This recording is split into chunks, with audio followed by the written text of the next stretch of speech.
नमस्कार साथियों, स्वागत और अभिनंदन एक बार फिर से आपका। तो क्लास को अपन प्रारंभ करते हैं। क्लास आपकी प्रारंभ हो चुकी है और आज अपन अगले यूनिट की बात करेंगे। आज के इस सेशन में अपन पूरी यूनिट पढ़ने वाले हैं, ठीक है। और ये जो पूरी यूनिट अपनी वो है देहात की आग। बहुत बड़ी यूनिट नहीं है, छोटी सी यूनिट है, सिंपल सी यूनिट है। और यहाँ से क्या महत्व महत्व जो पूर्ण प्रश्न हैं वो एग्जाम में पूछे जाते हैं, उनके विषय में हम क्या करेंगे, चर्चा करने वाले हैं। एक बार कमेंट्स करके आप लोग बता दीजिएगा कि ऑडियो वीडियो आप लोगों को प्रॉपर मिल रहा है कि नहीं, ठीक है। हाँ भाई, गुड आफ्टरनून, नमस्कार सभी को। तो चलिए दोस्तों, इस यूनिट को कंप्लीट करते हैं। मैं बता दूं आपको कि जितना समय अपने पास है उसके अकॉर्डिंग आप चिंता ना करें।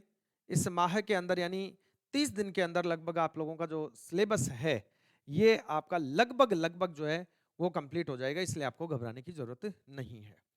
हाँ, राम राम भाई, सभी को राम राम, गुड आफ्टरनून, नमस्कार। ठीक है, चलिए तो आज पूरी यूनिट फिनिश करते हैं। छोटी सी यूनिट है, यूनिट का नाम नोट करेंगे, देहात की आग। ग्रामीण आग, गांव की आग या देहात की आग, लिखो। यूनिट का नाम लिखिए दोस्तों, यूनिट नंबर 3।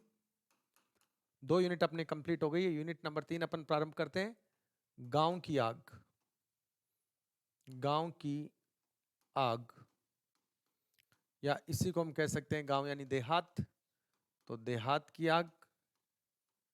और इंग्लिश में अगर बोलेंगे तो विलेज फायर, विलेज फायर, ये अपनी यूनिट का नाम है दोस्तों।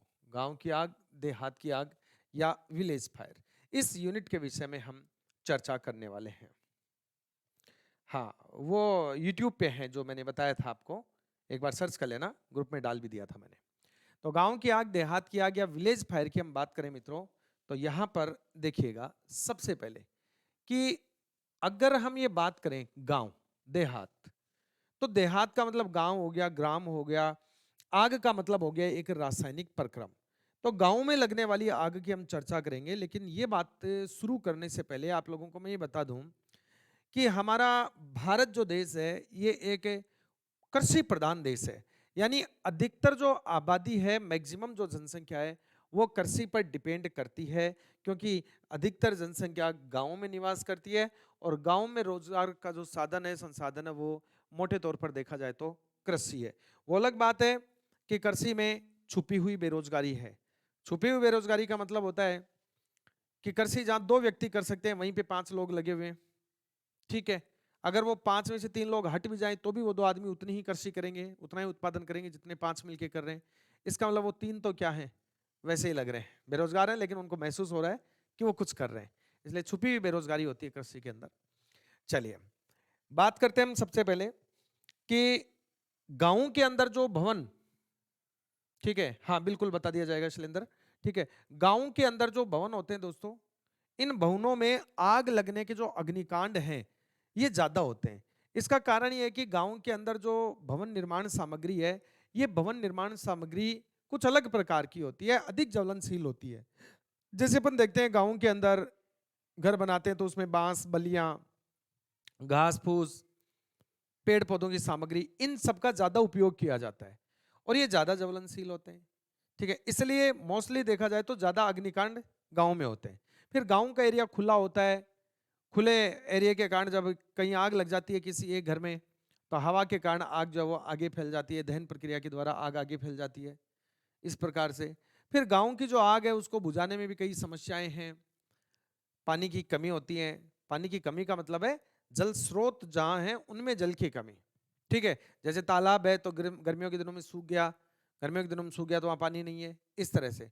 बड़े टैंक जो होते हैं उनकी कमी, या रास्ते की कमी, मान लो जिसमें अग्निशमन विभाग की जो टेंडर गाड़ी है, दमकल है, वो बिल्कुल वहां तक पहुंच नहीं पाती, क्योंकि गाँव में अक्सर देखते हैं रास्ते तंग होते हैं।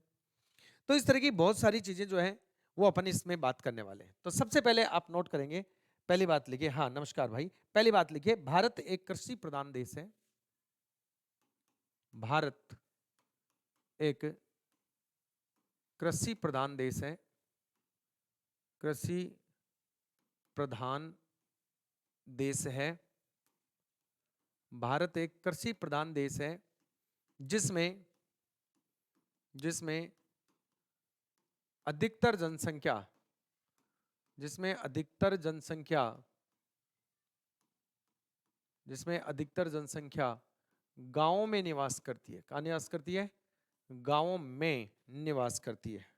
जहां पर अधिकतर जनसंख्या गांवों में निवास करती है। अधिकतर जनसंख्या क्या करती है? गांवों में निवास करती है। ठीक है, ओके। अब गांवों में जनसंख्या निवास करेगी तो अपने आवास भी कहां बनाएगी? गांवों में ही अपने आवास बनाएगी। भाई बनाएगी कि नहीं बनाएगी? बनाएगी।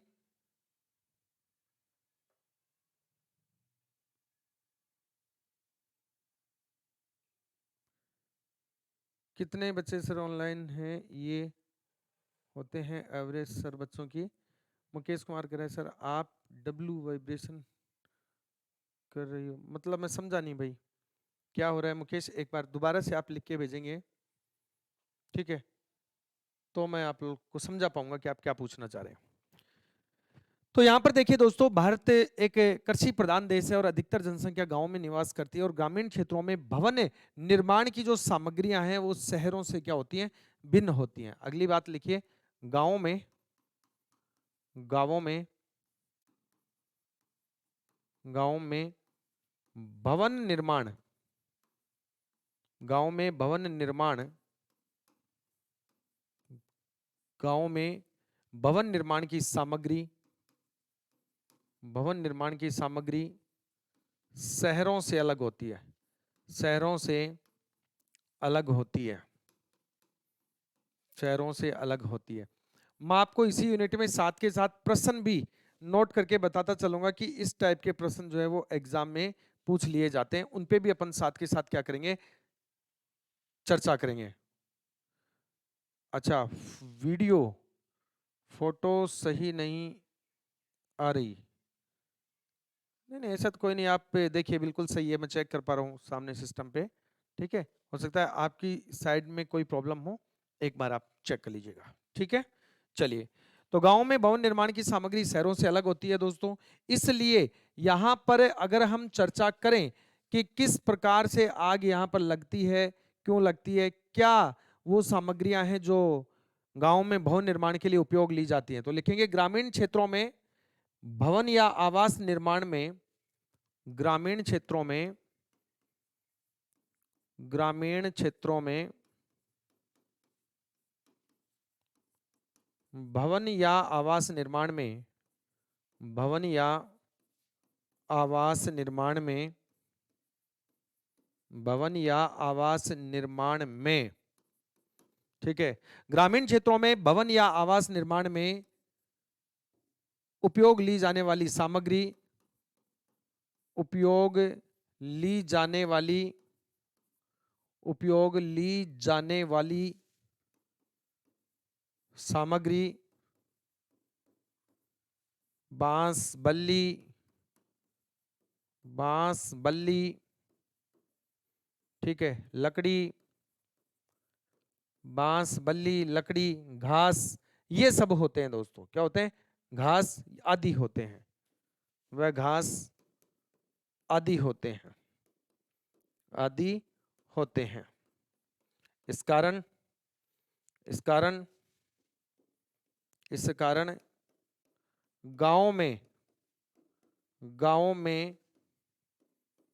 अग्निकांड की घटनाएं गांव में अग्निकांड की घटनाएं गांव में अग्निकांड की घटनाएं अधिक होती हैं। गांव में अग्निकांड की घटनाएं क्या होती हैं दोस्तों? अधिक होती हैं। ठीक है, ये सामान्य सी बातें लिखा रहा हूं। अभी एग्जाम में किस टाइप के प्रश्न आएंगे उन पे भी अभी आगे हम जस्ट चर्चा करने वाले हैं। चलिए नोट कीजिए इतना। तो अग्निकांड ज्यादा होने का कारण क्या हो गया कि ये जो भवन निर्माण सामग्री है ये शीघ्रता से क्या हो जाती है? शीघ्रता से इनके अंदर जो है वो आग लग जाती है, और शीघ्रता से आग लगती है तो अग्निकांड जो है वो बहुत जल्दी हो जाता है। तो इसलिए कहते हैं कि गांव में अग्निकांड शीघ्रता से हो जाता है। अब बात करते हैं कि ग्रामीण या देहात और शहरी जो आग है इसके अंदर क्या अंतर है। तो गांव की आग में और शहरों की आग में क्या डिफरेंस है, क्या अंतर है, इस बिंदु पर हम चर्चा करेंगे। इतना आपने नोट कर लिया तो आगे आप लिखिए ग्रामीण या देहात व शहरी आग में अंतर। हेडिंग लगाएं दोस्तों, ग्रामीण या देहात, देहात व शहरी, व शहरी आग में, शहरी आग में अंतर, व शहरी आग में अंतर। ग्रामीण व शहरी आग, देहात व शहरी आग में क्या अंतर है, क्या क्या डिफरेंस है, कि गांव की आग तो कैसी होती है, शहरों में आग क्या होते हैं।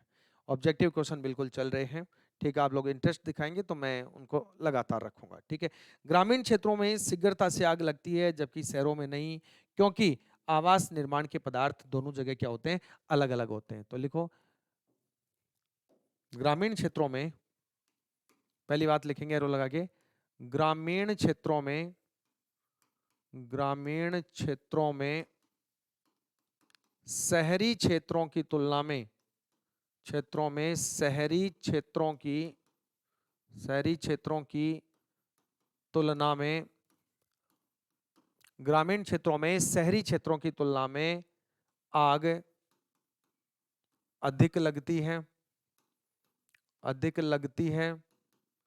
कारण क्या है इसका, क्योंकि, क्यों अधिक लगती है गांव में आग, तो लिखेंगे क्योंकि, क्योंकि दोनों ही स्थानों पर भवन निर्माण की सामग्रियां, क्योंकि दोनों स्थानों पर भवन निर्माण की सामग्रियां, भवन निर्माण सामग्रियां, भवन निर्माण सामग्रियां अलग अलग प्रकार की होती हैं, सामग्रियां अलग अलग, सामग्रियां क्या होती हैं, अलग अलग प्रकार की होती हैं, अलग अलग प्रकार की होती हैं। देखो, गांव में आग ज्यादा लग रही है, यही तो हम बार बार बात करें, तो वहां पर जो भवन निर्माण के लिए जो सामग्री अपन उपयोग में लेते हैं, वो सामग्री क्या होती है, तो वो सामग्री है दोस्तों घास फूस, बलियां, लकड़ी। तो ये सब क्या है, ये सब अधिक ज्वलनशील हैं, क्या होती हैं, ये सब अधिक ज्वलनशील होती हैं। तो अधिक ज्वलनशील है इसलिए आग ज्यादा लगेगी। इसके विपरीत, इसके विपरीत यदि हम बात करें कि शहरों के अंदर जो भवन निर्माण की सामग्रियां हैं, उनके अंदर क्या है, तो उनके अंदर जैसे रोड़ी, सीमेंट, कंकड़, इन सब चीजों का उपयोग करते हैं जो ज्यादा अग्नि सह या ज्यादा ताप सह होते हैं, ठीक है। इसलिए ग्रामीण क्षेत्रों में आग जल्दी लगती है, ठीक है। अब बात करेंगे कि देहात की आग जो है वो खुले वातावरण के कारण शहर की जो आग है, इस शहर की आग की तुलना में ज्यादा क्या होती है दोस्तों, जलती है, या यूं कह दो ज्यादा फैलती है, ठीक है।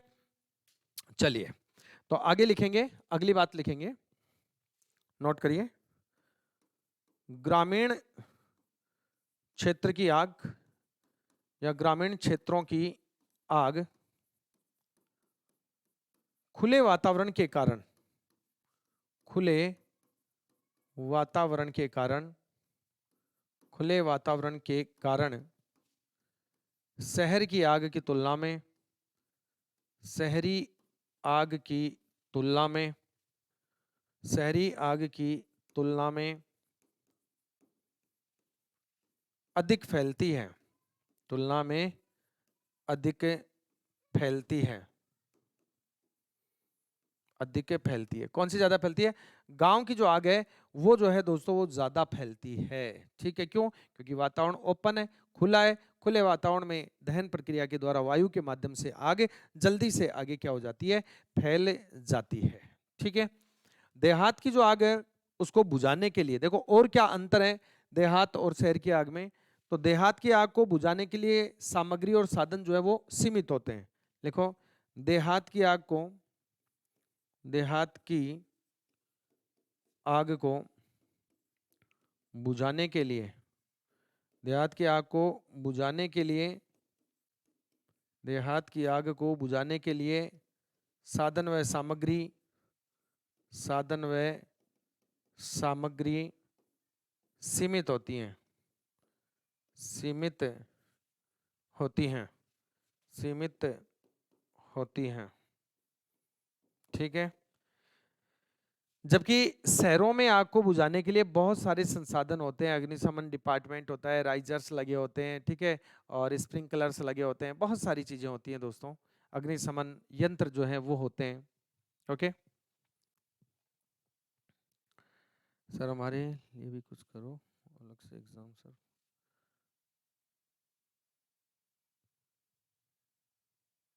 ओके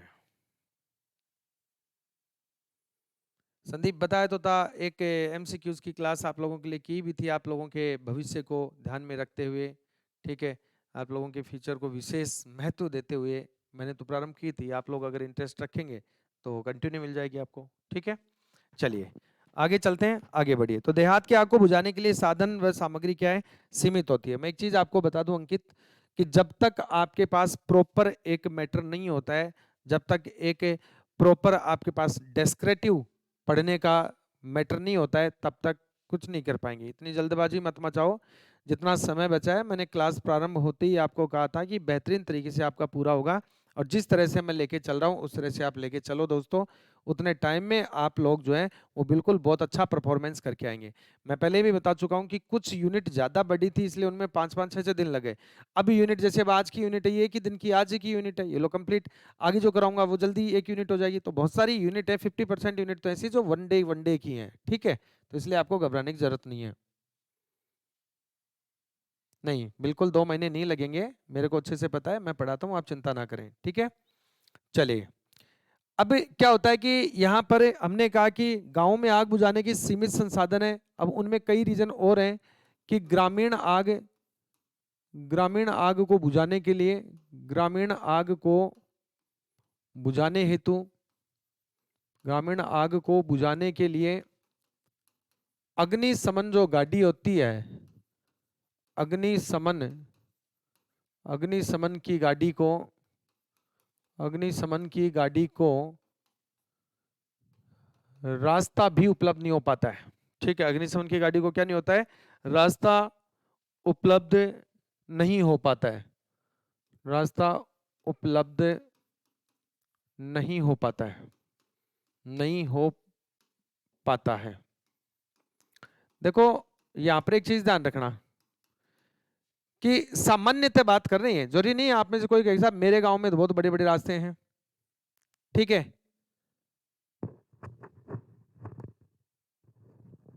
हाँ बिल्कुल हरीश, मैं पूरा दे रहा हूं आपको। हाँ बिल्कुल बिल्कुल विजय, आराम से और बिल्कुल सीमित जो आपका समय है मुझे भी अच्छे से पता है, उसके अकॉर्डिंग मैं बेहतरीन तरीके से करवा रहा हूँ, ठीक है। विश्वास रखिए, धैर्य रखिए, अगर आप जुड़े हैं तो कुछ सोच समझ के आप मेरे से जुड़े होंगे तो आपको पूरा फायदा मिलेगा। तो ग्रामीण आग को बुझाने के लिए अग्निशमन की गाड़ी को रास्ता भी प्रॉपर नहीं मिल पाता है, ये भी अंतर है यहाँ पर शहरों की और गांव की जो आग होती है उसमें। जो ग्रामीण क्षेत्र होते हैं दोस्तों, इनके अंदर क्या होता है, जागरूकता भी कम होती है, लोगों में जागरूकता कम होती है, लोगों में फायर ब्रिगेड को आग की सूचना देने में संकोच जो है वो ज्यादा होता है, ठीक है। फायर ब्रिगेड को सूचित करने के साधनों का भी गांव में थोड़ा अभाव होता है, जैसे टेलीफोन का अभाव, ठीक है, आदि, या कॉलिंग नंबरों का संज्ञान नहीं होना कि कितने नंबर पे मिलाएं। अब आप कहेंगे साहब आजकल तो मोबाइल आ गया सबके पास, तो आजकल की बात नहीं है, ये जब रूल्स बने थे तब की बात कर रहे हैं अपन। मैं ये नहीं कह रहा हूं कि वर्तमान की देहात की आग कर रहे हैं, अपन प्रॉपर गांव की आग की बात करें, पुराने समय से लेके जब से गांव बने और वहां पर अग्निकांड होना प्रारंभ है और उनको संज्ञान में लिया गया और उनको बुझाने के लिए, ठीक है, अग्निशमन ने कार्य करना प्रारंभ किया, उस समय से मैं बात कर रहा हूं। तो पूर्व के समय में क्या था कि टेलीफोन या संसाधनों का अभाव हुआ करता था, और साथ में जो फायर ब्रिगेड है, जहां पर हमें सूचित करना है कि भैया आग लगी है, उसके जो नंबर हैं उनका भी संज्ञान नहीं होता। अभी मैं आपको पूछूं कि फायर ब्रिगेड के नंबर आप बताओ, तो आपको नहीं पता हो, तो वो वाली जो बातें हैं वो सारी की सारी क्या होती है, इसमें लागू होती हैं। अब बात आती है स्पॉन्टेनियस कंबनसेशन से बचने के उपाय, स्वतः आग जल उठने से बचने के उपाय। तो लिखो, क्योंकि गांव में क्या होता है, स्पॉन्टेनियस कंबनसेशन होता है, आग स्वतः जल उठ आती है। तो कैसे गांव में आग स्वतः जल उठाती है, इन बिंदु पर हम चर्चा करने वाले हैं। तो लिखिए, स्पॉन्टेनियस, हेडिंग लगाएंगे दोस्तों, स्पॉन्टेनियस कंबनसेशन से बचने के उपाय, स्पॉन्टेनियस स्पॉन्टेनियस कंबनसेशन, स्पॉन्टेनियस कंबनसेशन से बचने के उपाय, से बचने के उपाय। स्पॉन्टेनियस कंबनसेशन से बचने के उपायों की हम बात करते हैं। स्वतः जल उठने से कैसे हम बच सकते हैं? अब क्या है ये स्पॉन्टेनियस कंबनसेशन? हिंदी में कहते हैं इसको स्वतः जल उठना, स्वतः जल उठना। अब स्पॉन्टेनियस कंबनसेशन है क्या, इसके बारे में लिखेंगे पहले कि सामान्यतः सामान्यतः धूप सामान्यतः धूप, ताप आदि की उष्मा के कारण, आदि की उष्मा के कारण, आदि की उष्मा के कारण, आदि की उष्मा के कारण किसी पदार्थ का, किसी पदार्थ का जल उठना, हमने नहीं जलाया लेकिन वो अपने आप जल उठा, धूप के कारण से या तापमान के कारण से या गर्मी के कारण से, ठीक है, पदार्थ का जल उठना स्पॉन्टेनियस कंबनसेशन कहलाता है। स्पॉन्टेनियस स्पॉन्टेनियस कंबनसेशन, स्पॉन्टेनियस कंबनसेशन कहलाता है। क्या कहलाता है मित्रों? स्पॉन्टेनियस कंबनसेशन कहलाता है। बात क्लियर है? अब ये होता कैसे है? देखो सामान्यतः क्या होता है, ग्रामीण क्षेत्र, मैं पहले ही कह चुका हूं कि कृषि प्रधानता है, गांव में कृषि प्रधानता है, गांव में मुख्य रोजगार का साधन कृषि है, तो लोग कृषि करते हैं।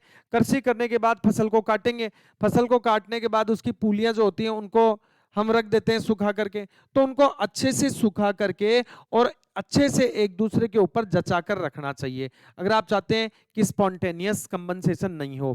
क्योंकि कई बार क्या होता है कि हम जो अनाज की पुलियां होती है, जैसे मान लीजिएगा ये अनाज की पुली है, ये एक पुली है, ये अनाज की दूसरी पुली है, इसके ऊपर अनाज की हमने अगली पुली रख दी, यहाँ पे अलग पुलियां रख दी, यहाँ पे अनाज की पुलियां रख दी, तो इस तरह से हम ऊपर नीचे अगर अनाज की पुलियों की क्या लगा दें, ढेर लगा दें, इस तरह से हम अनाज की पुलियों के ऊपर ऊपर, एक से ऊपर ऊपर हम ढेर लगा दें दोस्तों इस तरह से, तो यहाँ क्या होगा, जब गर्मी होती है या सूर्य का प्रकाश ज्यादा होता है, तो जब सूर्य का प्रकाश होगा तो क्या आएगा, ताप आएगा, गर्मी बढ़ेगी, ताप बढ़ेगा, ये फसल है, सूखी फसल है, तो ईंधन के रूप में ये जल सकती हैं, वातावरण में ऑक्सीजन है, तो यहाँ पर देखिए फायर ट्रायंगल बन जाता है।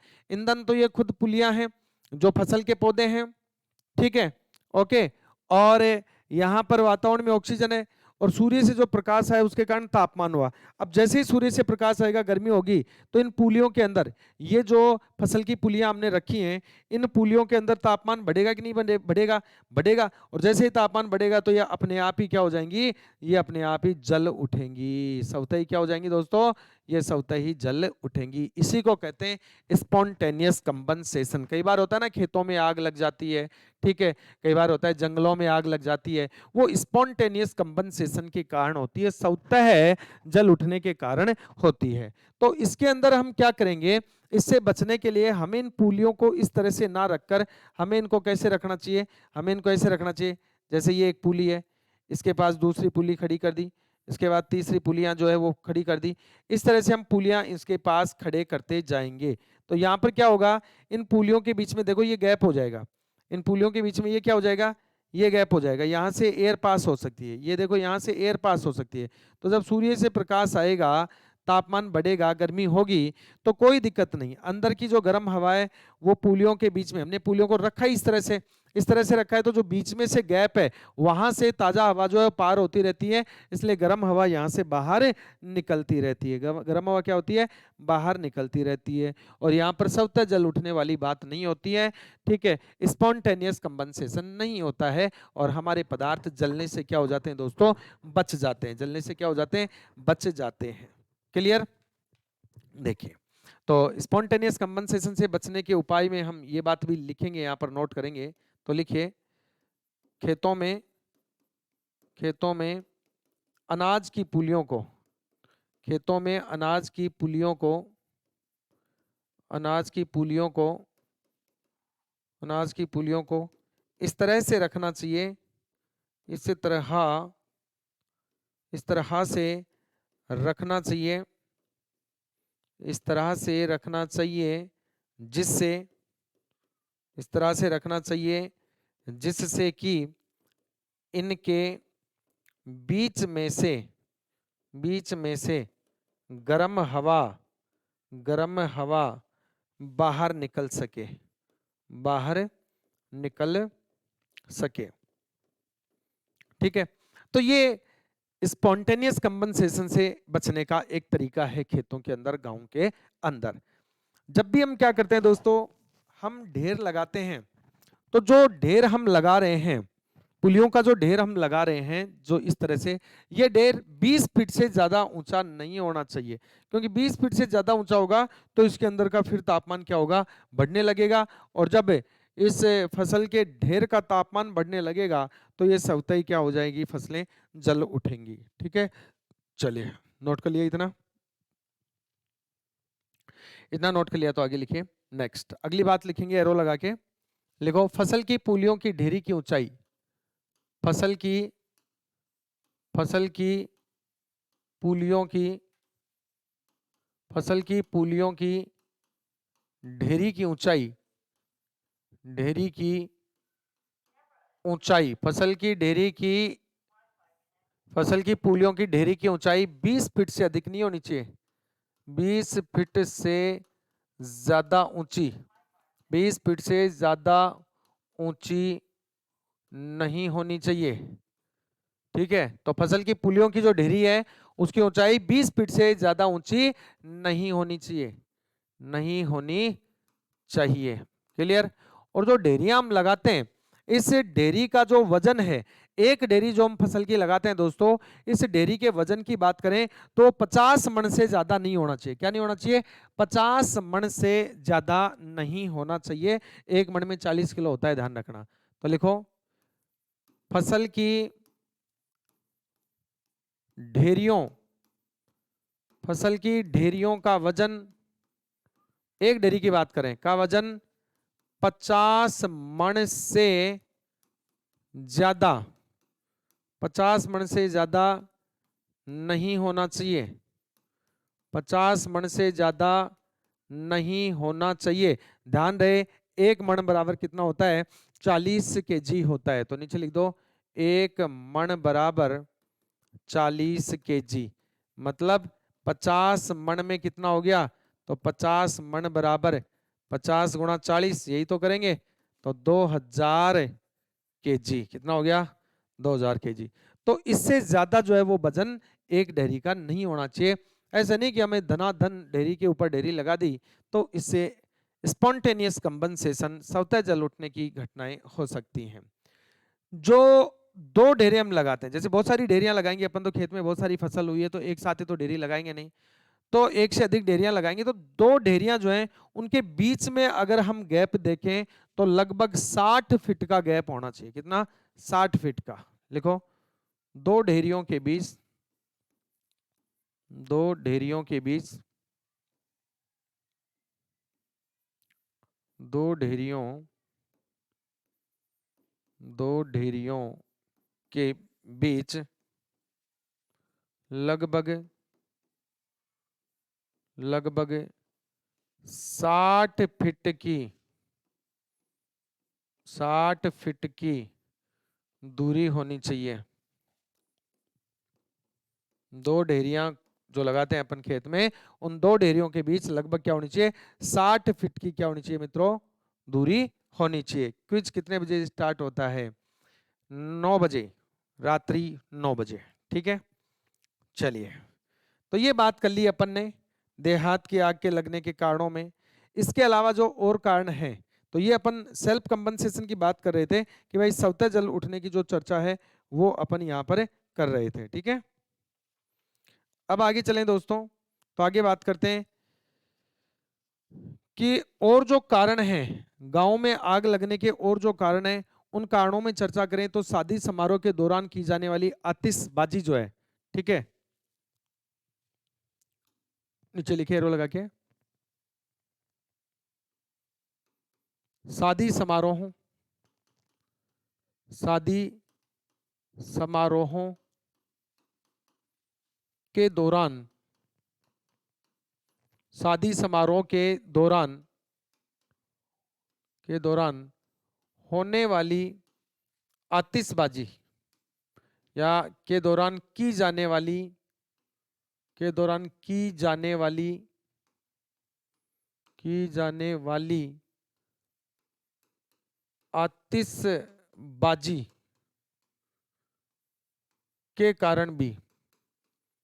आतिशबाजी के कारण भी देहात में आग लगने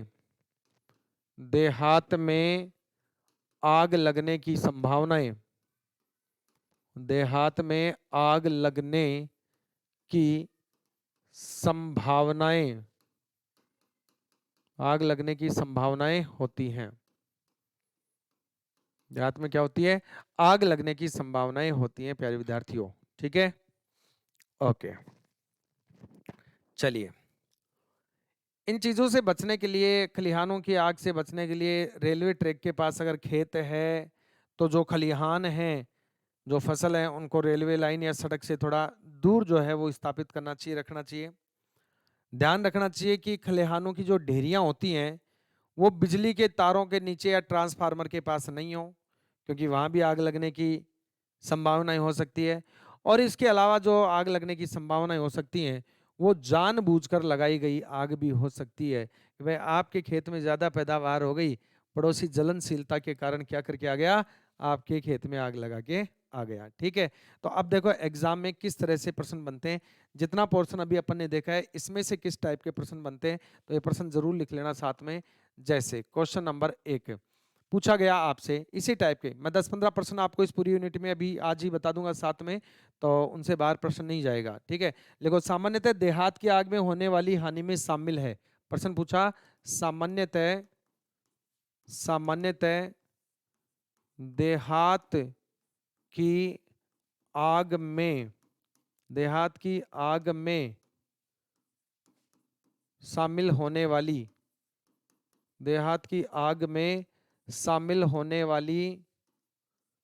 होने वाली हानि है। प्रश्न पूछा कि सामान्यतः देहात की आग में शामिल होने वाली हानि है या कौन सी हानि है जो देहात की आग में शामिल होती है। नंबर 1 खेत खलिहानों का नुकसान होता है देहात की आग में, विकल्प नंबर 1 दिया है खेत खलिहानों का नुकसान, खेत खलिहानों का नुकसान, खेत खलिहानों का नुकसान। ठीक है, खेत खलिहानों का नुकसान होता है, क्या ये इसमें शामिल है।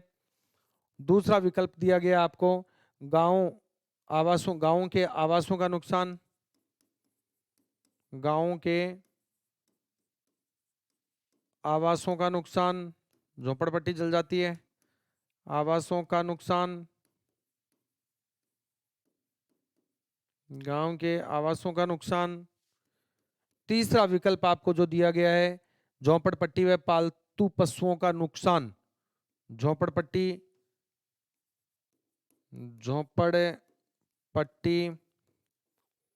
व पालतू पशुओं का नुकसान, पालतू पशुओं का नुकसान,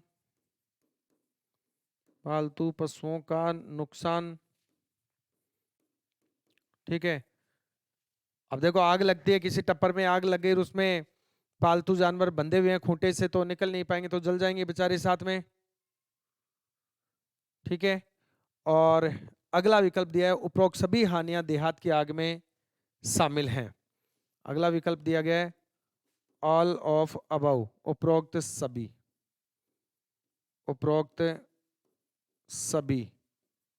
ऑल ऑफ अबव, तो सही जवाब हो जाएगा ऑल ऑफ अबव।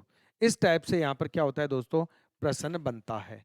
अगला प्रश्न जो बनता है नोट करेंगे, मुझे पता है इतना आपने नोट कर लिया है साथ के साथ में, तो अगला प्रश्न देखिए किस तरह से यहां से पूछा जाता है। स्पॉन्टेनियस कंबनसेशन में शामिल है, प्रश्न पूछा स्पॉन्टेनियस कंबनसेशन में शामिल है।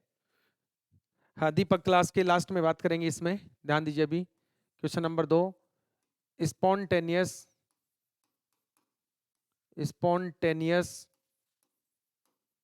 कंबनसेशन में,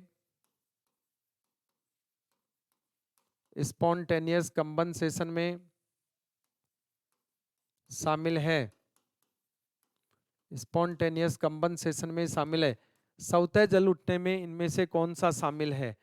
विकल्प ए, विकल्प ए दिया गया है आपको, घास की पुलियों का जल उठना, घास की पुलियों का जल उठना, घास की पुलियों का जल उठना,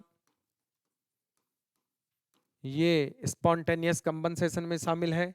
अगला विकल्प दिया गया है खेतों में अचानक आग लगना, खेतों में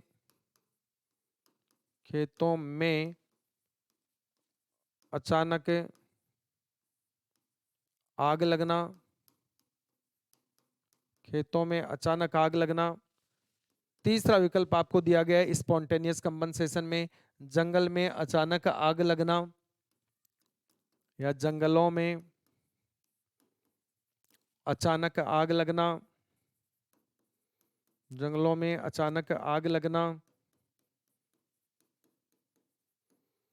ठीक है, और उपरोक्त सभी, डी विकल्प क्या दिया गया है? उपरोक्त सभी, उपरोक्त ऑल ऑफ दीज, उपरोक्त सभी सही है। तो स्पॉन्टेनियस कंपनसेशन में घास की पुलियों का जलना, खेतों में अचानक से आग लगना, जंगलों में अचानक से आग लगना, सारी की सारी बातें, सारी की सारी घटनाएं जो है वो क्या है, शामिल हैं। इसलिए सही जवाब अपना क्या हो जाता है? स्पॉन्टेनियस कंपनसेशन के लिए उपरोक्त सभी यहाँ पर क्या हो जाएगा? सही जवाब हो जाएगा। उपरोक्त सभी क्या हो जाएगा? सही जवाब हो जाएगा। बात क्लियर? ओके, चलिए आगे बढ़ते हैं, आगे देखते हैं दोस्तों अगले बिंदु की ओर। अब बात करते हैं कि किस तरह से हम जो है वो क्या कर सकते हैं, ये जो गांव की आग है, इस गांव की आग को बुझा सकते हैं। तो गांव की आग को बुझाने के लिए हम बात करें तो उसको बुझाने के लिए कौन कौन से उपकरण जो है वो उपयोग में लिए जाते हैं।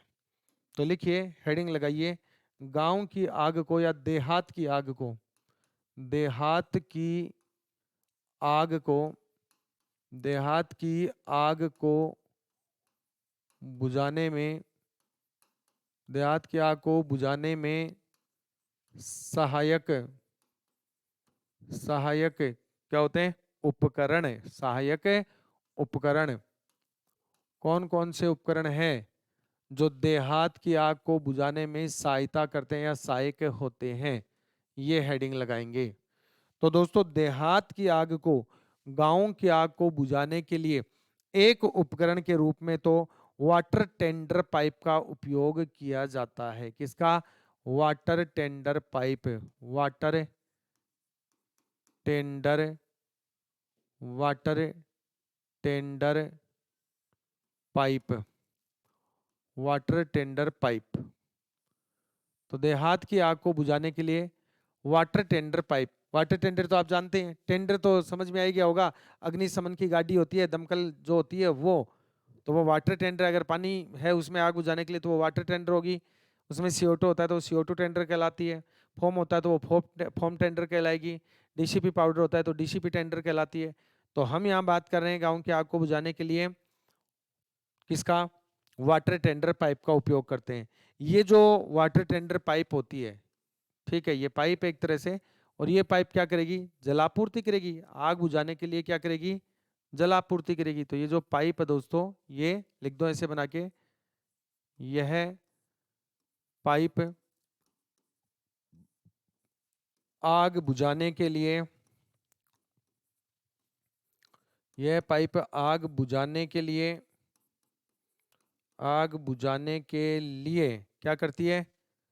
जल आपूर्ति करती है, जल आपूर्ति, जल आपूर्ति करती है। यह पाइप आग बुझाने के लिए क्या करती है? जल की आपूर्ति करती है दोस्तों। तो एक तो हो गई वाटर टेंडर पाइप जो कि गांव में आग बुझाने के लिए उपयोग में ली जाती है। एक होता है दोस्तों फायर बीटर, ये क्या होता है?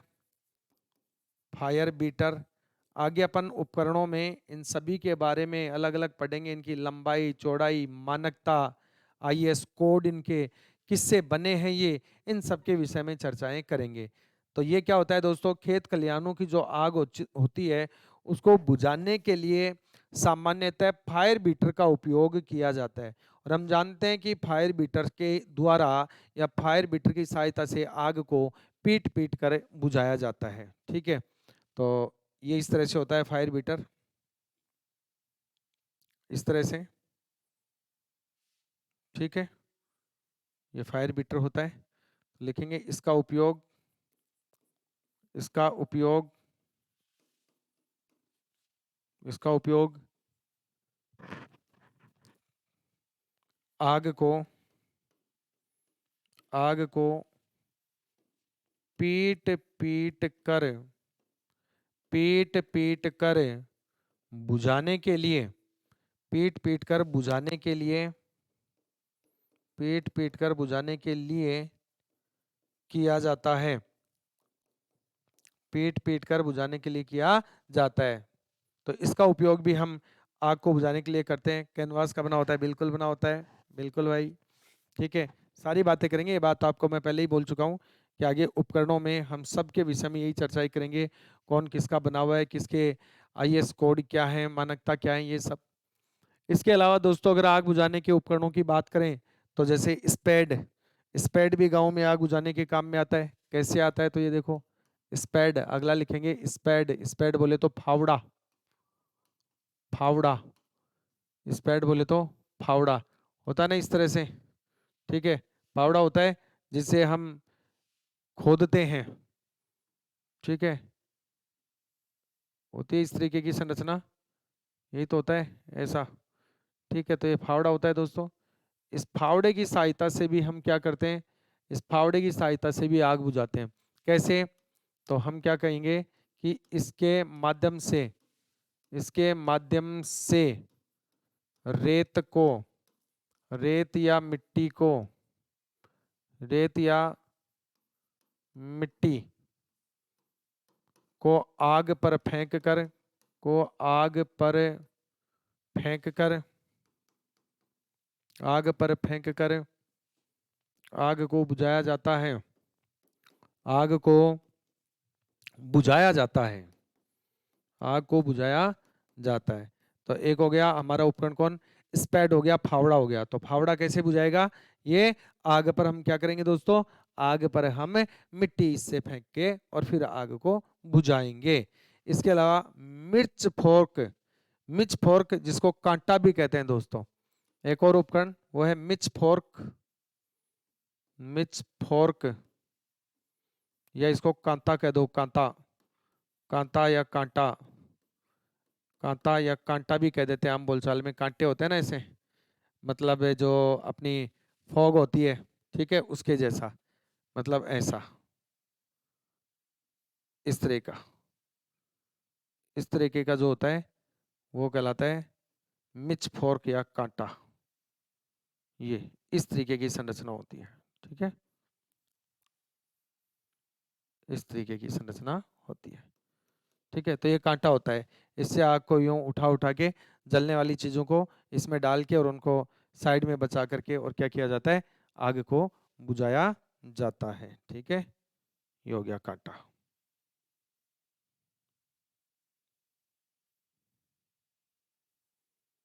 चलिए नाम लिख लो इसका, केवल नाम ही काफी है।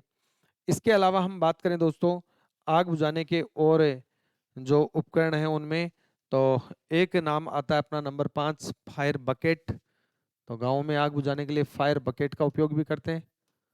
फायर बकेट, फायर बकेट जो है इसकी हम बात करेंगे आगे, अपने उपकरणों में बहुत सारी बात करेंगे। दो प्रकार की होती हैं, लाल रंग की भी होती है, काली भी होती है। तो इसके अंदर क्या होता है, मुख्यतः लाल रंग की होती है और जिस पर काले रंग से क्या लिखा होता है, फायर लिखा हुआ होता है। ठीक है, लिखा हुआ होता है ना, ऐसा अपन देखते हैं। तो ये आग बुझाने के लिए काम में आती है।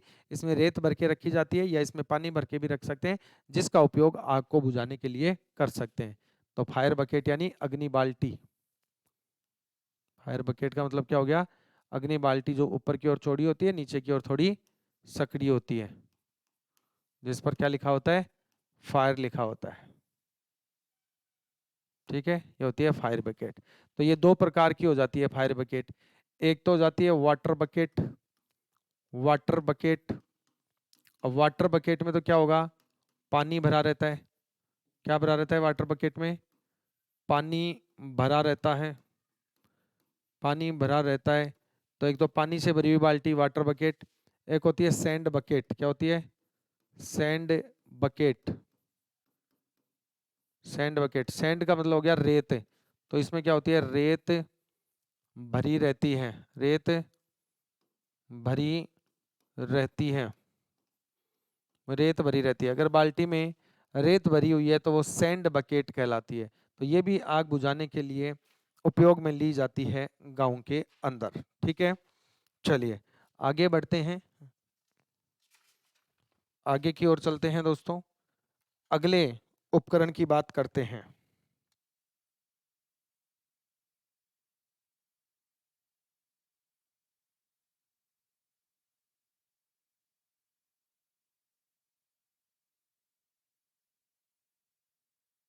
यस, चलिए स्ट्रप पंप की बात करते हैं। किसकी बात करते हैं, रकाबदार पंप की। ठीक है, स्ट्रप पंप। अगला लिखो नंबर 6। आग बुझाने का अगला जो उपकरण है वो है स्ट्रप पंप। इस स्ट्रप पंप को रकाबदार, रकाबदार पंप भी कहते हैं। रकाबदार पंप क्यों कहते हैं इसको देखिए। स्ट्रप पंप जो होता है इसके अंदर क्या होती है कि पंप एक बाल्टी में रखा होता है। जैसे ये एक बाल्टी है, ठीक है, और इस बाल्टी के अंदर क्या होता है दोस्तों, पंप को रख दिया जाता है। ये पंप है, ठीक है। इस पंप से एक क्या जोड़ दी जाती है, आउटलेट पाइप जोड़ दी जाती है। ठीक है, इसके अलावा इसमें इस तरह से एक हैंडल लगाया जाता है इसको चलाने के लिए, और यहाँ पे इसमें इस तरह से एक संरचना बनी होती है। जैसे हम घोड़े पर बैठते हैं तो जिसमें रकाब होती है ना, जिसपे पैर रख के बैठते हैं, वैसे ही तो घूमी होती है जिसके अंदर पैर डाल लेते हैं। तो इसी को रकाब कहते हैं। क्या कहते हैं, रकाब। और रकाब होने के कारण इसे रकाबदार पंप भी कहते हैं। तो हम क्या करते हैं, इसको ऊपर नीचे करते हैं, इसको पैर से दबा लेते हैं, इसमें तो पैर डाल लेते हैं, ठीक है, ताकि ये हिले नहीं। और इसको हम ऊपर नीचे यूं पंप करते हैं, जिससे क्या होगा, बाल्टी का जो पानी है वो बाल्टी का पानी किस में जाएगा, बाल्टी का पानी जाएगा भैया पंप में। ठीक है, और यहाँ पर आउटलेट के माध्यम से वो हमें मिल जाता है। तो इस तरह का जो पंप है वो रकाबदार पंप कहलाता है। ठीक है, स्ट्रप पंप कहलाता है। ये है रकाब। ठीक है, तो इसका उपयोग करने के लिए कम से कम 2 व्यक्ति चाहिए।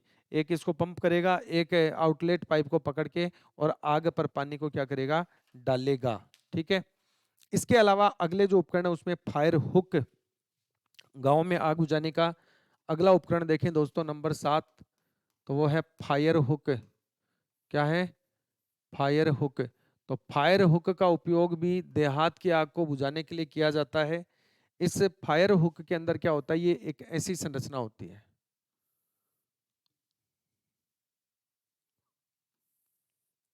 फायर हुक जो होती है वो एक इस टाइप की संरचना होती है, ऐसी।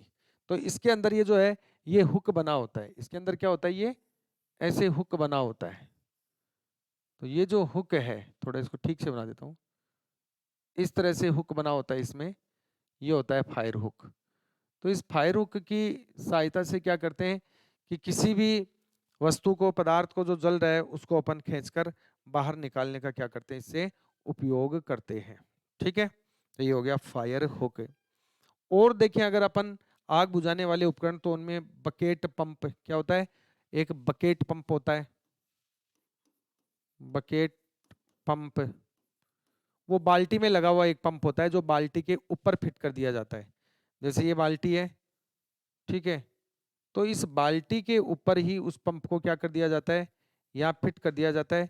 फिर इसी में यहाँ पर इसको चलाने के लिए क्या होता है, ये हैंडल लगा होता है दोस्तों। क्या लगा होता है, ये हैंडल यहाँ पर लगा हुआ होता है, और यहाँ से एक पाइप का कनेक्शन होता है जो आउटलेट का कार्य करता है। ठीक है, तो इस तरह से यहाँ पर ये एक पंप होता है जो बाल्टी के अंदर लगा होने के कारण यूं यूं इसको दबाएंगे, बकेट पंप कहलाता है। इसके अलावा आग को बुझाने के लिए हम और भी संसाधन जो है, उपकरण जो है वो उपयोग में लेते हैं गाँव में, जैसे मटका।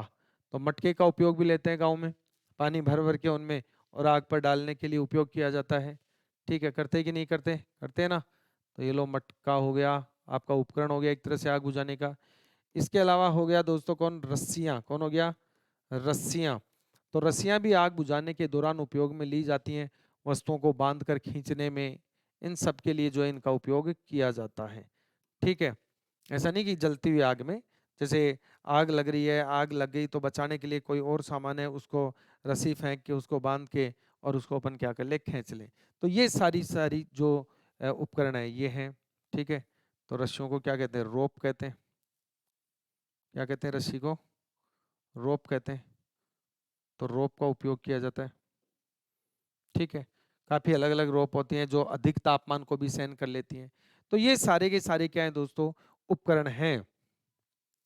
हाँ, ये फर्स्ट हैंड अप्लायंसेज होते हैं, बिल्कुल ठीक है, बिल्कुल राइट। और फर्स्ट हैंड अप्लायंसेज का मतलब क्या है? जो आग को बुझाने के लिए सबसे पहले उपयोग में लिए जाते हैं।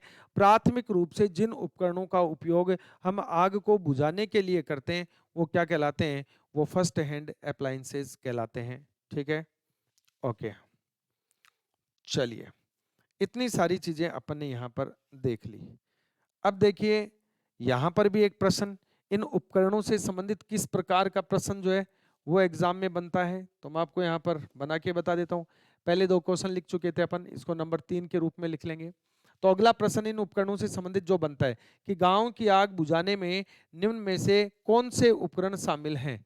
लिखो, गांव की आग, गांव या देहात, गांव या देहात की, गांव या देहात की आग को, आग को बुझाने, गांव या देहात की आग को बुझाने के लिए, बुझाने के लिए कौन से उपकरणों का, कौन से उपकरणों का, उपकरणों का, कौन से उपकरणों का उपयोग किया जाता है? उपकरणों का उपयोग, कौन से उपकरणों का उपयोग किया जाता है? किया जाता है। ऐसे करके आपको क्या पूछा? ऐसे करके अपने को यहां से प्रश्न पूछा गया। ठीक है, ओके। अब इसमें विकल्प दिए गए, एक फायर हुक आपको विकल्प दिया गया है, एक तो दिया गया आपको फायर हुक, तो हमें पता है कि फायर हुक का उपयोग करते हैं। एक स्ट्रप पंप है दोस्तों, stirrup pump, stirrup pump, stirrup pump, रकाबदार पंप, इसका उपयोग भी आग बुझाने के लिए किया जाता है। और एक बकेट पंप, इसका उपयोग भी देहात की आग बुझाने में, देहात की आग बुझाने में बकेट पंप, बकेट पंप का उपयोग भी किया जाता है। डी है उपरोक्त सभी। तो सही जवाब हो जाएगा कि आग को बुझाने के लिए इन सभी उपकरणों का, विकल्प में दिए गए इन सभी उपकरणों का उपयोग किया जाता है। तो इस तरह से यहाँ से सामान्य नेचर का एक सरल प्रकृति का क्या बनता है? प्रश्न यहाँ से बनता है दोस्तों, जो एग्जाम में आपको पूछा जा सकता है। अब हम आगे बात करें दोस्तों, पहले वाली 2 यूनिट कहाँ मिलेंगी? यही तो है, आपके जो कोर्स के अंदर ही तो है। आपका जो कोर्स है, जहाँ पे ऐप में आपका कोर्स है, वहां पर आपको पूरी की पूरी क्लासें मिल रही है ना, नंबर से पूरी क्लासें लिखी हुई हैं। ठीक है, तो वहां से आप देखें। अब थोड़ी सी हम बात करें दोस्तों, जंगल की आग की बात करें हल्की सी। तो यहाँ जंगल की जो आग है, जंगल की आग, इस जंगल की आग को हम क्या कहते हैं? जंगल की आग को दावानल कहते हैं। क्या कहते हैं इसे? दावानल, दावानल कहते हैं। और समुद्र की आग को बड़वानल कहते हैं। तो इसको कहते हैं दावानल। इसमें भी क्या होता है कि पेड़ पौधे सूख जाते हैं जंगल में, और ग्रीष्म ज्यादा होती है, धूप ज्यादा है, गर्मी ज्यादा है। तो ऐसी स्थिति में ज्यादा तापमान होने के कारण पौधे जो हैं, जो सूखे हुए पौधे हैं, वो जल उठते हैं। क्या होते हैं? जल उठते हैं। लेकिन यहां पर हम बात करें तो जंगल की आग जो है वो गांव की तुलना में ज्यादा है। क्षेत्रफल क्या है इसका? ज्यादा।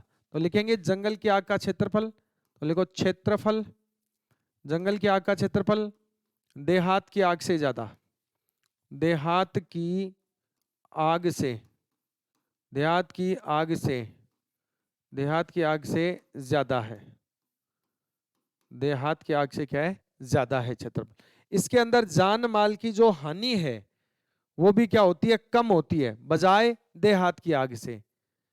इसमें जान माल की हानि, जान माल की हानि, जान माल की हानि देहात की आग की तुलना में, देहात की आग की तुलना में, देहात की आग की तुलना में कम होती है, कम होती है।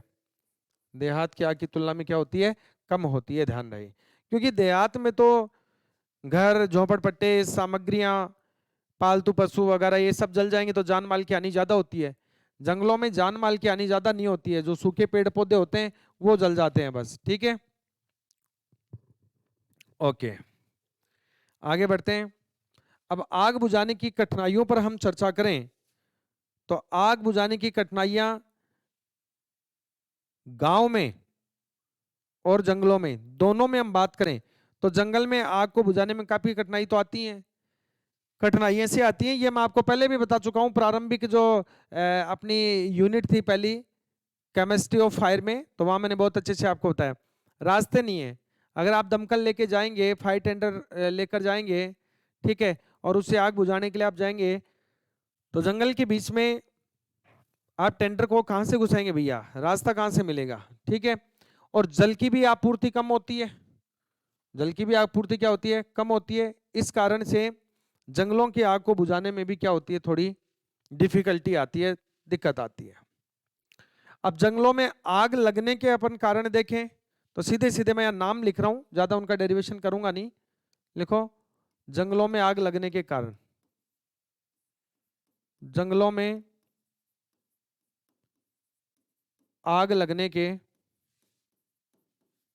आग लगने के कारण। तो जंगलों में आग लगने के कारणों पर हम चर्चा करें तो जैसे आतिशबाजी भी हो सकती है। भाई जंगल के आसपास के जो क्षेत्र हैं वहां पर अगर आपने आतिशबाजी की है तो उसके कारण से कोई रॉकेट जाके गिर जाए, आतिशबाजी। आतिशबाजी के अलावा जंगलों में आग लगने के कारणों में चूल्हे से सुलगती राख, हम चूल्हे की सफाई करते हैं तो चूल्हे की जो सुलगती राख है, सुलगती, चूल्हे की सुलगती राख को हम क्या करते हैं? जंगलों में फेंक के आ जाते हैं और उसके कारण भी क्या हो जाती है? आग लग जाती है। इसके अलावा गर्मियों के दिनों में जो पहाड़ियां होती हैं वो गर्म हो जाती हैं जिससे तापमान बढ़ जाता है, आग लग जाती है। इसके अलावा लिख दो ग्रीष्म, अत्यधिक गर्मी, अत्यधिक, अत्यधिक गर्मी, तो गर्मी होगी तो जो जंगलों में पहाड़ी क्षेत्र हैं उनके पत्थर जो है वो गर्म हो जाएंगे, तापमान बढ़ जाएगा और आग लग जाएगी। इसके अलावा जो चीड़ के पेड़ होते हैं दोस्तों, इस चीड़ के पेड़ की जो सूखी पत्तियां होती हैं उनमें हवा के कारण क्या होता है? घर्षण, जिसके कारण भी आग लग जाती है। तो अगला लिख दो कारण, चीड़ की सूखी पत्तियों में, चीड़ की सूखी पत्तियों में, चीड़ की सूखी पत्तियों में घर्षण के कारण, घर्षण के कारण, तो चीड़ की सूखी पत्तियों में घर्षण के कारण आग लग जाए, ये भी जंगलों में आग लगने का एक सामान्य सा कारण है दोस्तों। उपाय करेंगे तो जब जंगलों में आग बुझाने का हम उपाय करेंगे तो वहां पर फायर बीटर का उपयोग किया जाता है, बीटिंग मेथड से। फायर ब्रिगेड की भी मदद लेते हैं दोस्तों। ये सारी बातें मैंने आपको केमिस्ट्री ऑफ फायर में बता दी है। एक है फायर ब्रेक। फायर ब्रेक क्या होता है ये आपसे पूछ सकता है। आग को बुझाने के लिए, जंगलों के आग को बुझाने के लिए एक पद्धति अपनाई जाती है जिसका नाम है फायर ब्रेक। तो आप डायरेक्ट अलग से टॉपिक लगा दो इसको, एक ही लाइन का है फायर ब्रेक। वो सीधा पूछेगा फायर ब्रेक क्या होता है, तो पहली बात तो फायर ब्रेक, ब्रेक यानी रोकना, मतलब आग को बुझाना, आग को बुझाना। तो हम क्या करते हैं कि आग अवरोधक, आग को बुझाने के लिए एक आग अवरोधक पट्टा बना देते हैं। कैसे? जैसे ये आग है, ठीक है, इस तरह से। तो ये आग आगे की ओर बढ़ती जा रही है, दिख रही है कि आग आगे की ओर बढ़ रही है। लेकिन हमने क्या किया, आगे आग अवरोधक पट्टा बना दिया। हमने क्या किया दोस्तों, यहाँ पर एक खाई खोद दी। ये आग आगे चलती जा रही है, उसे काफी आगे जाकर हमने एक खाई खोद दी। इस खाई के अंदर मान लीजिएगा हमने पानी भर दिया। क्या भर दें हम? पानी भर दें। तो ये आग जैसे यहाँ तक आएगी, यहाँ तक आएगी, तो इसके बाद इससे आगे आगे नहीं जा पाएगी, आग इससे आगे नहीं बढ़ पाएगी। दोस्तों बात समझ में आ रही है? यस। तो ये हमने क्या बना दिया, ये हमने फायर ब्रेक बना दिया। यही क्या कहलाता है? Fire break. हमने फायर ब्रेक बनाकर किया क्या, यहाँ पर ईंधन की कमी कर दी। जो जलने वाले पदार्थ थे, पेड़ पौधे, उनको हटा दिया हमने, खड्डा खोद दिया। अब आग आगे जाएगी कैसे? जलने वाली चीजें ही कनेक्ट में नहीं रहेंगी तो आग आगे नहीं बढ़ेगी। तो ये हमने क्या कर दिया, यहाँ पर ईंधन की कमी, ईंधन की कमी। और ईंधन की कमी करके जो आग बुझाई जाती है वो क्या कहलाती है? बोलो क्या कहलाती है? ये तो स्मूथनिंग मेथड होता है, दम घुटना। एक होता है स्टारवेशन, भूखे मरना। तो ईंधन की कमी करके आग को बुझाना स्टारवेशन कहलाता है। तो ये फायर ब्रेक बनाकर हम आग को क्या कर देते हैं, आगे बढ़ने से रोक देते हैं। तो इसको चाहो तो लिख सकते हो कि आग के रास्ते में, आग के रास्ते में, आग के रास्ते में आगे आगे खाई या गड्ढा खोदकर, गड्ढा एक सीमित होता है, खाई लंबी होती है, इसलिए खाई शब्द काम में ले रहा हूं। आगे खाई खोदकर, खाई खोदकर उसमें, खाई खोदकर उसमें पानी भरकर, पानी भरकर ईंधन की कमी करके, पानी भरकर ईंधन की कमी करके, ईंधन की कमी करके आग को, आग को आगे फैलने से, आग को आगे फैलने से, आग को आगे फैलने से रोका जा सकता है, रोका जा सकता है। आग को आगे फैलने से रोका जा सकता है। इसे ही क्या कहते हैं, ये जो मेथड अपनाते हैं इसी को फायर पे ब्रेक लगाना कहते हैं, आग को रोकना। इसे फायर ब्रेक कहते हैं, इसे फायर ब्रेक कहते हैं। ठीक है, तो फायर ब्रेक आपसे पूछे तो आप यहां से जवाब दे सकते हो। सर इस वजह में अदर सब्जेक्ट की क्लास क्यों नहीं डाल रहे हैं? डाल दिया ना मेरे भाई, कंप्यूटर की क्लासें आपको उपलब्ध हो चुकी हैं। ठीक है, उपलब्ध हो गई हैं, बाकी चीजें देख लीजिएगा आप। तो ये हो गया फायर ब्रेक बनाकर आग को बुझाना। एक होता है काउंटर फायर। अब काउंटर फायर जो होता है उसमें क्या होता है, जंगल की जो आग होती है, इस जंगल की आग को बुझाने के लिए वायु के प्रवाह की दिशा में, जिस तरफ वायु का प्रवाह हो रहा है उस वायु के प्रवाह की दिशा का पहले हम ज्ञान करते हैं, और वायु के प्रवाह की दिशा के आगे, यानी कि जो जलती हुई आग है, इस जलती हुई आग के सामने की तरफ हम क्या करते हैं दोस्तों, आग जला करके और आग को बुझाते हैं, जिसे काउंटर फायर कहते हैं। देखो ये ऐसे समझ में नहीं आएगा, मैं इसको एक चित्र के माध्यम से समझाता हूं। पहले तो आप हेडिंग लिखो काउंटर फायर, सीधा पूछेगा कि काउंटर फायर क्या है। काउंटर फायर एक तो है फायर ब्रेक जो हमने देख लिया ईंधन की कमी करके, ईंधन की कमी करके, तो काउंटर फायर में ईंधन की कमी, और ये जो सॉरी फायर ब्रेक में ईंधन की कमी, और ये जो काउंटर फायर हम कर रहे हैं इसमें हम ऑक्सीजन की कमी करेंगे। देखिए किस तरह से। हाँ जी बिल्कुल, वेट कीजिए दीपक, लास्ट में बात करते हैं। देखो यहां पर आग जल रही है, ये आग है, और ये आग आगे की ओर जा रही है, यानी हवा मान लीजिएगा इधर की है। ठीक है, तो आग आगे की ओर बढ़ेगी, आग आगे की ओर बढ़ेगी ऐसे।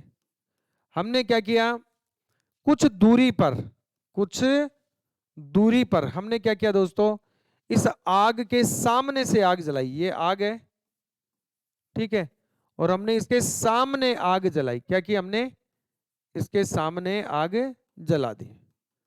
और जैसे इसके सामने आग जलाएंगे तो ये जो बीच वाला भाग है, इस बीच वाले भाग में क्या होगा?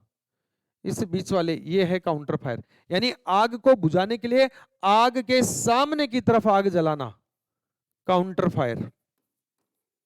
काउंटर फायर, आग को बुझाने के लिए आग के सामने की तरफ आग जलाना काउंटर फायर कहलाता है। अब ये काउंटर फायर होगा तो क्या होगा? यहाँ की जो वायु है, ये वायु क्या होगी? इससे गर्म होगी, और वायु गर्म होगी तो वायु गर्म होके क्या हो जाती है? हल्की, और हल्की होगी तो कहां चली जाएगी? ऊपर उठ जाएगी। तो यहाँ किसकी कमी हो जाएगी? O2 की कमी। O2 की कमी जब हो जाएगी तो आग क्या हो जाएगी? आगे नहीं फैलेगी, आग बुझ जाएगी। तो ये आग आगे की ओर जा रही है, लेकिन इसके सामने की तरफ से हमने आग जलाकर और क्या किया? इस आग को बुझाने का प्रयास किया, इस पद्धति के आधार पर कि सामने से आग जलाएंगे तो वहां पर वायु गर्म होगी, वायु गर्म होगी तो हल्की होकर ऊपर उठ जाएगी, तो वहां ऑक्सीजन की कमी हो जाएगी, आग आगे संचरित नहीं होगी, आग बुझ जाएगी। यही क्या कहलाती है? काउंटर फायर कहलाती है। तो इसको लिखना चाहे तो ऐसे लिख सकते हैं, आग को बुझाने के लिए, आग को बुझाने के लिए, आग को बुझाने के लिए हवा के वेग की दिशा का ज्ञान कर, वेग की दिशा का पता लगाकर, हवा के वेग की हवा किधर जा रही है, वेग, हवा के वेग की दिशा का पता लगाकर आग के सामने की ओर, जो आग जलती है उसके सामने की ओर, आग के सामने की ओर, सामने की ओर आग जलाकर, आग जलाकर आग को बुझाना, आग को बुझाना, आग को बुझाना क्या कहलाता है? काउंटर फायर कहलाता है। सामने की तरफ से जो आग लगाई है ये काउंटर फायर कहलाती है, काउंटर फायर कहलाती है।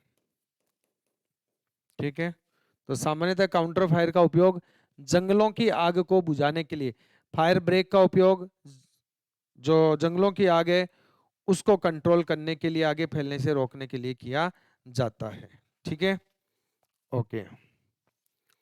इसके अलावा देखिए दोस्तों, एक शब्द आता है टोपोग्राफी। क्या आता है?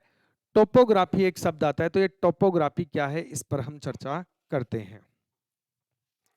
और टोपोग्राफी के बाद में फिर आपको गांव की जो आग है इनसे संबंधित काफी सारे प्रश्न आपको भी मैं बताने वाला हूँ। 8-10 प्रश्न आपको मैं सोल्व करवाऊंगा यहाँ पर। ठीक है, तो उसके बाद अपनी जो यूनिट है ये क्या हो जाएगी? कंप्लीट। तो एक टोपोग्राफी शब्द है, लिखिए।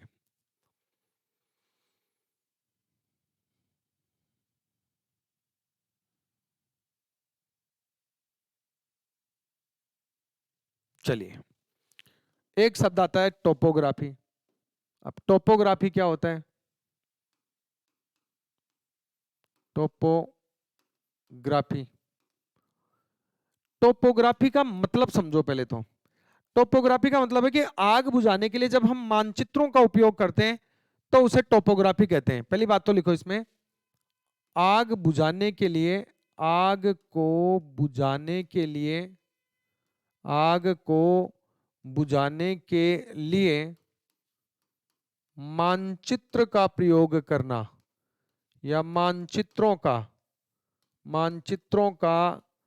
प्रयोग करना, मानचित्रों का प्रयोग करना क्या कहलाता है? टोपोग्राफी कहलाती है, टोपोग्राफी कहलाती है, टोपोग्राफी कहलाती है। ठीक है, ओके। तो आग को बुझाने के लिए मानचित्रों का प्रयोग करना क्या कहलाता है? टोपोग्राफी कहलाती है प्यारे विद्यार्थियों।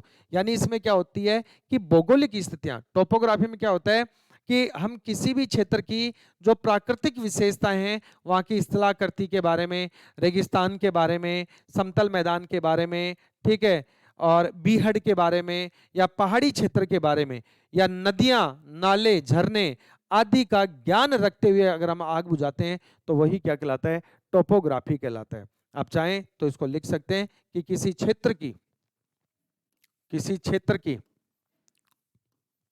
किसी क्षेत्र की प्राकृतिक किसी क्षेत्र की प्राकृतिक स्थितियों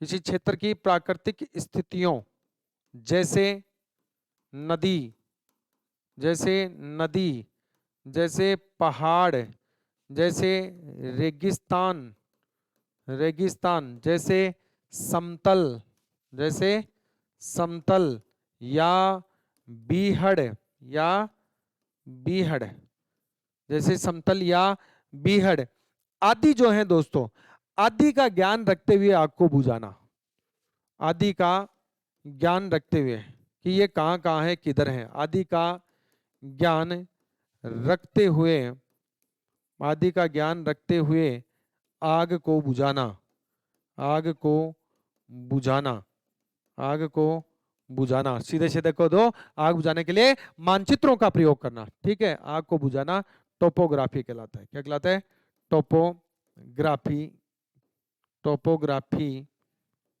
कहलाता है या कहलाती है। क्या कहलाती है, टोपोग्राफी कहलाती है। बात समझ में आई कि नहीं? हाँ, नॉलेज ऑफ रोड मैप्स भी आप कह सकते हैं, बिल्कुल नॉलेज ऑफ रोड मैप्स भी कह सकते हो। ठीक है, क्या कह सकते हो, knowledge of road map road map road map का आपको ज्ञान हो और उसके आधार पर आप जो है वो क्या करें, आग को बुझाएं, तो ये कहलाती है टोपोग्राफी। क्या कहलाती है, टोपोग्राफी। तो आग बुझाने में मानचित्रों का उपयोग करना। ठीक है, चलिए तो अब बात करते हैं कुछ प्रश्नों पर कि किस प्रकार के प्रश्न इस यूनिट से और आपको पूछे जा सकते हैं। तो कुछ संभावित प्रश्न मैं यहाँ आपको बना के बता देता हूँ। 3 प्रश्न बता चुका हूँ अभी तक। चौथा प्रश्न इस प्रकार से इस यूनिट से बन सकता है, जिसको नोट करेंगे कि जंगल की आग गांव की आग की तुलना में निम्न में से किन कारणों से भिन्न है। प्रश्न क्या पूछा कि जंगल की आग गांव की आग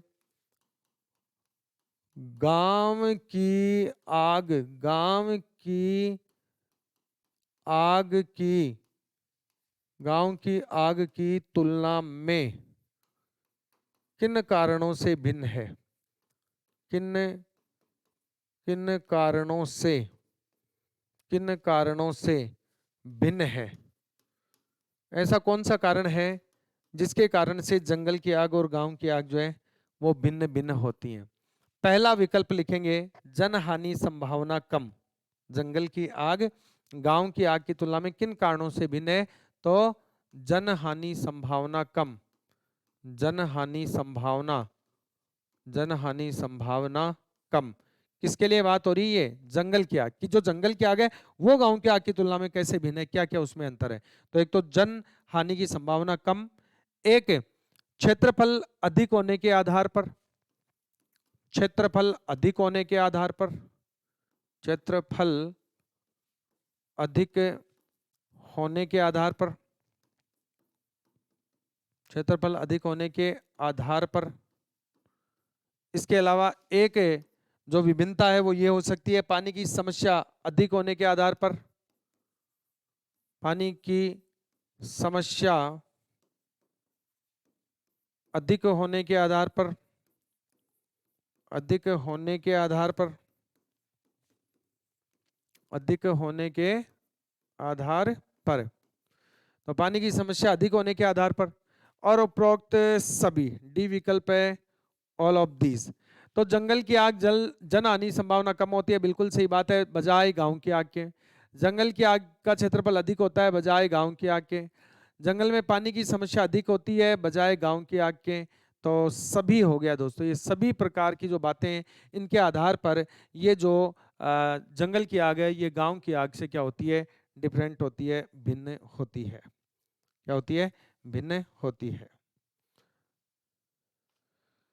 चलिए अगला प्रश्न आपसे पूछ सकता है कि फायर ब्रेक क्या है। ऐसे करके आपको प्रश्न दे दे क्वेश्चन संख्या 5, क्वेश्चन संख्या 5 आपको ऐसे पूछ सकता है, फायर ब्रेक क्या है? फायर ब्रेक क्या है? ये आपसे प्रश्न पूछ ले, अच्छा प्रश्न बनता है। और विकल्प आपको दे दे ए, बी, सी और डी, 4 विकल्प आपको दे दे। चारों में से प्रथम विकल्प आपको दे दे विपरीत दिशा में आग लगाना। विपरीत दिशा में, विपरीत दिशा में, विपरीत दिशा में आग लगाना, आग लगाना यानी आग को बुझाने के लिए आग की विपरीत दिशा में आग लगाना। एक अग्निशमन यंत्र से आग बुझाना, अग्निशमन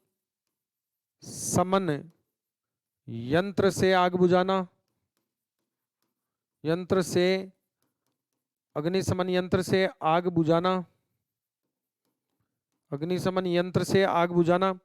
तीसरा विकल्प दिया गया है दहनशील सामग्रियों में अंतर, दहनशील सामग्रियों में अंतर, दहनशील सामग्रियों में,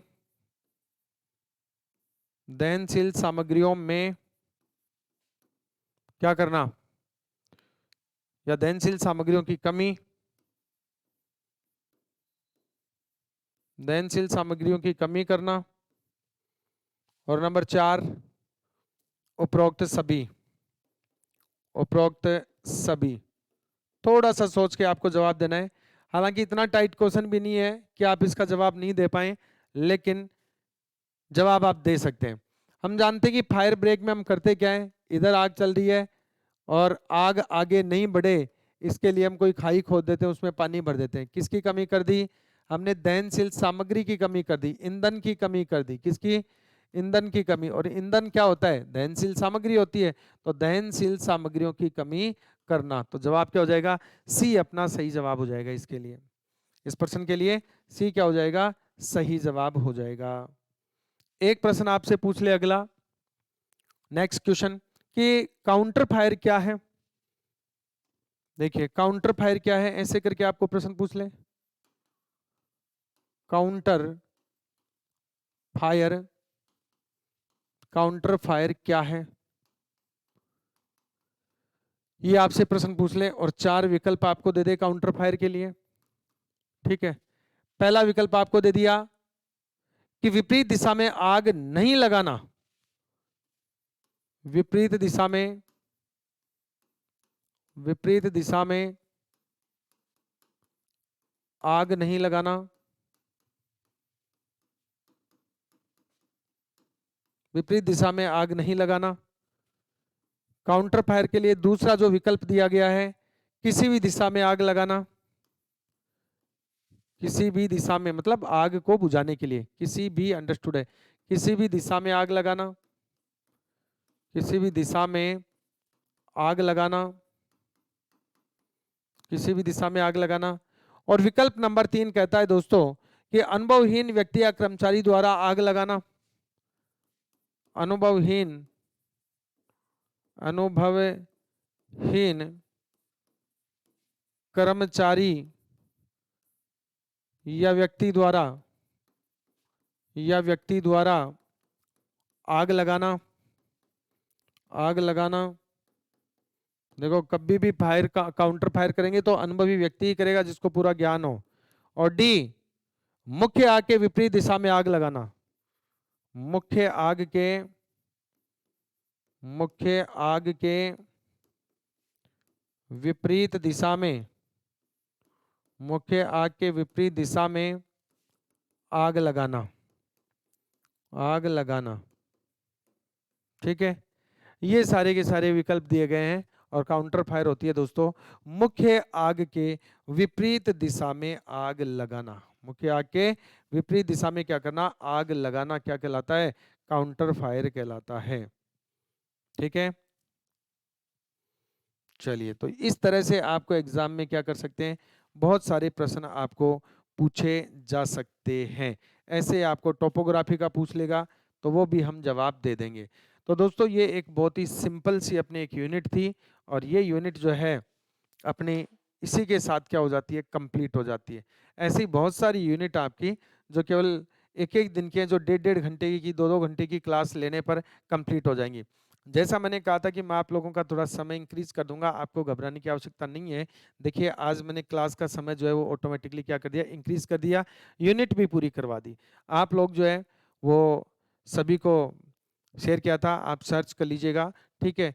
क्योंकि आप लोग जो है साथ के साथ जैसे-जैसे यूनिट अपनी ऐप पे कंप्लीट होती जा रही है, इन्हीं के साथ यदि हम यूट्यूब पर प्रश्नोत्तरी को भी पूरा करते हैं, देखते हैं दोस्तों, तो आपके सिलेक्शन होंगे और अपने इस चैनल का बहुत ही अच्छा नाम होगा इस भर्ती में।